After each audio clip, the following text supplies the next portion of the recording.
கடலையே கட்டுப்படுத்திய சோழர்களோட ஒரு வெற்றி கதைய பத்தி தான் இன்னைக்கு பார்க்க போறோம்.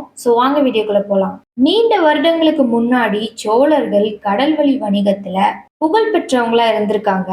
காவேரி பூம்பட்டினம், நாகப்பட்டினம் போன்ற துறைமுகங்கள் எல்லாத்துலயுமே பெரிய கப்பல்கள் எப்போதுமே நிறைந்திருக்குமா.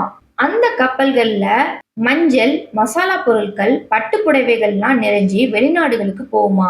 ராஜராஜ சோழன் வணிகத்தை பாதுகாக்க பெரிய கடற்படையே வச்சிருந்தாரு. அவரோட மகன் ராஜேந்திர சோழன் கடலுக்கு அப்பால் போய் ஸ்ரீ விஜயத்தை வென்று சோழர் வணிகத்தை சைனா, மலேசியா போன்ற நாடுகளுக்கு சேர்த்திருக்காங்க. அது மட்டும் இல்லாம வெளிநாடுகள்ல இருந்து தங்கம், முத்து எல்லாத்தையுமே நம்ம நாட்டுக்கு கொண்டு வந்தாங்க. சோழர்கள் கடலையே சாம்ராஜ்யமா மாத்தி தமிழ்நாட்டோட வணிகத்தோட புகழை உலகுக்கே கொண்டு போய் சேர்த்தாங்கன்னு சொல்லலாம். இந்த மாதிரி இன்ட்ரெஸ்டிங்கான விஷயங்களை ரொம்பவே ஷார்ட் டைம்ல தெரிஞ்சுக்கணும்னு நினைச்சீங்கன்னா டெய்லி ஃபேக்ட்ஸை மறக்காம சப்ஸ்கிரைப் அண்ட் ஃபாலோ பண்ணுங்க. தேங்க்யூ ஃபார் வாட்சிங்.